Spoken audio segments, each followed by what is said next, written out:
तो चलिए आज नाटको फार्मा के चार्ट की गहराई में उतरते हैं। यहाँ कोई इंडिकेटर नहीं होगा, कोई फैंसी टूल नहीं, सिर्फ और सिर्फ प्योर प्राइस एक्शन।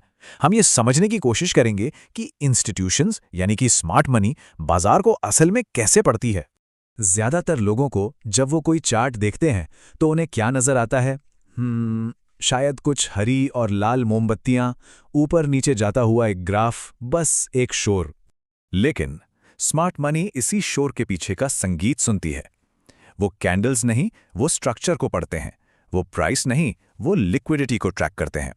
और इसी से वो मार्केट का असली इरादा भांप लेते हैं। तो चलिए आज इसी छिपी हुई भाषा को समझने की कोशिश करते हैं। ठीक है, तो कहानी की शुरुआत हमेशा सबसे बड़ी पिक्चर से करनी चाहिए, और वो हमें मिलती है मंथली चार्ट पर। किसी भी स्टॉक का जो असली कैरेक्टर है ना, वो यहीं पर दिखता है। जरा यहां देखिए, 2018 से लेकर 2023 तक, मतलब पूरे 5 साल प्राइस एक बहुत बड़े दायरे में घूमता रहा, फंसा हुआ था। इंस्टीट्यूशनल भाषा में इसे कहते हैं एक्यूमुलेशन।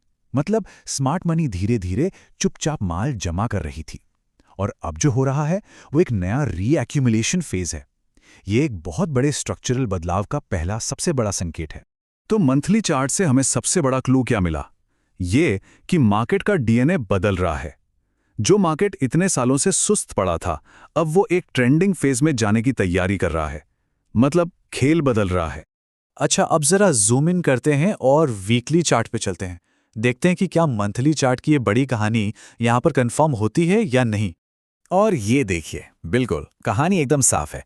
ये जो ₹1000 का लेवल था, जो एक दीवार की तरह काम कर रहा था, वो टूट चुका है। और सिर्फ टूटा नहीं है, प्राइस ने एक नया हाई बनाया और फिर नीचे आकर एक हायर लो बनाया। ये डिमांड का मतलब खरीदारों के कंट्रोल का एक क्लासिक साइन है। अब इसका मतलब क्या है? इसका सीधा सा मतलब है कि जिन लोगों ने भी ₹1000 के नीचे बेचने की कोशिश की थी, वो अब फंस चुके हैं, वो ट्रैप हो गए हैं। और ये जो ट्रैप्ड सेलर्स होते हैं ना, यही ऊपर जाने वाले ट्रेंड के लिए फ्यूल यानी ईंधन का काम करते हैं। चलिए अब आते हैं डेली चार्ट पर। यहाँ हम ट्रेंड की हेल्थ को चेक करेंगे। ये जो तेजी आई है, क्या इसमें अब भी उतना ही दम है? डेली चार्ट पर तेजी तो साफ दिख रही है, बड़े बड़े मजबूत मूव्स हैं। लेकिन जरा पिछली कुछ कैंडल्स को ध्यान से देखिए। इनकी बॉडीज छोटी होती जा रही हैं और ऊपर की तरफ हल्की हल्की विक्स या शैडो दिख रही हैं। ये कैंडल साइकोलॉजी हमें कुछ बताना चाह रही है। ये हमें बता रहा है कि मोमेंटम यानी कि रफ्तार थोड़ी धीमी पड़ रही है। अब ध्यान दीजिएगा, ये ट्रेंड के कमजोर होने का साइन नहीं है। नहीं, ये बस एक संकेत है कि गाड़ी जो टॉप गियर में भाग रही थी, अब वो थोड़ा सुस्ता रही है, सांस ले रही है। तो अब माइक्रोस्कोप लगाने का वक्त आ गया है। चलते हैं 1 घंटे के चार्ट पर। देखते हैं कि जमीन पर असल में लड़ाई कहां चल रही है। और ये देखिए, यहां प्राइस एक बहुत ही पतली सी टाइट रेंज में दब रहा है। इसे कहते हैं कंप्रेशन। जानते हैं, जैसे किसी स्प्रिंग को दबाया जाता है, बिल्कुल वैसे ही यहां पर एनर्जी बनाई जा रही है, बिल्डअप हो रही है। बायर्स और सेलर्स के बीच एक जबरदस्त तनाव की स्थिति है। ये कंप्रेशन फेज बहुत बहुत जरूरी है। इसे कमजोरी समझने की गलती मत कीजिएगा। ये तो तूफान से पहले की शांति है।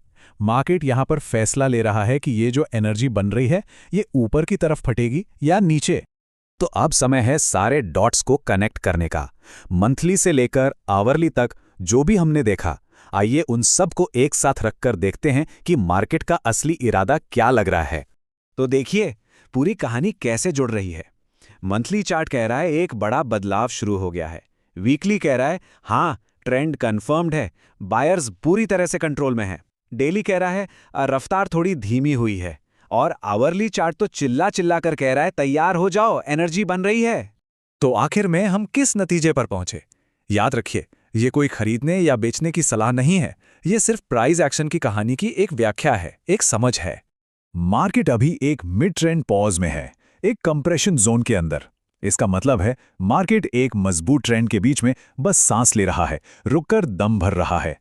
ये ना तो कोई टॉप है और ना ही कोई नया ब्रेकआउट। ये तैयारी का फेज है। और यही वो सबसे बड़ा सबक है जो स्मार्ट मनी समझती है, कि जब भी प्राइस अपने हाई के पास आके रुकता है तो ज्यादातर लोग घबरा जाते हैं। लेकिन असल में वो गिरने की कमजोरी नहीं, बल्कि अगले बड़े मूव की तैयारी होती है। मार्केट बस फैसला लेने वाला है।